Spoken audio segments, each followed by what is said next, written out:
The World Health Organization, WHO, has declared the outbreak of the coronavirus to be a pandemic.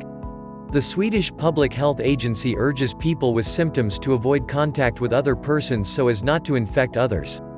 The Swedish government has banned public meetings with more than 500 people. Here you find information from the responsible authorities about the virus, spread of infection, and the handling of the outbreak. Look first for information online. The authorities' telephone services are under high pressure.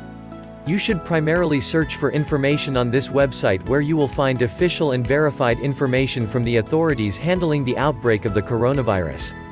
You will also find answers to the most frequently asked questions on the website of the Public Health Agency of Sweden. If you have general questions and you can't find your answer online, you can call the national information number 11313. If you need medical assistance, you should contact 1177, Vardguiden. Read more about how and when you should contact healthcare services at 1177 Healthcare Guide. The emergency number 112 is only to be used for emergencies and life-threatening situations, and shall not be used if you have questions regarding the coronavirus. Stay home if you have symptoms. The Public Health Agency of Sweden urges people with symptoms, even mild ones, to avoid social contact to ensure not spreading the infection to others. This is applied both at work as well as privately. Stay at home as long as you feel sick. Wait at least 2 whole days after you are free of any symptoms before you return to work or school.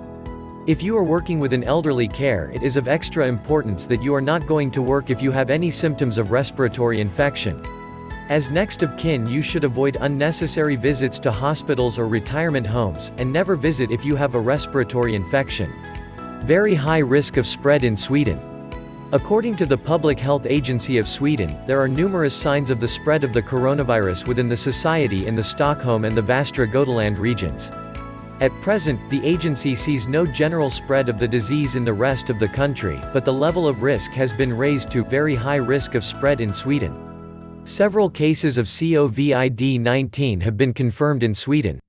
The vast majority of confirmed cases concern individuals who have either been infected abroad or been in contact with someone who was infected outside Sweden. Symptoms. The signs of infection are respiratory symptoms, fever and cough. Most people who get the virus do not become seriously ill. However, a number of cases with more severe symptoms have been reported, as have fatalities. There is no evidence of residual chronic conditions after individuals have recovered. Risk groups. According to a large Chinese study, older people and people with underlying illnesses are overrepresented among the seriously ill. But the study also shows that only a very small proportion of these groups suffer from severe infection. Reports from Italy also indicate that people over the age of 85 are the most vulnerable. According to the Public Health Authority, it is currently difficult to know if it would look the same in Sweden. Source evaluation. In circumstances like these, there is an increased risk for rumors and false information to spread among society and in social media.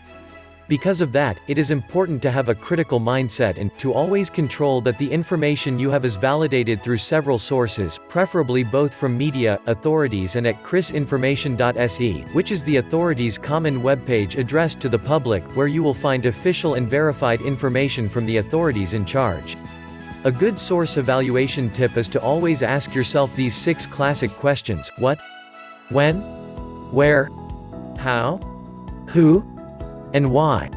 Asking those questions will allow you to judge the information handed to you with a critical eye and will make it easier for you to find official information.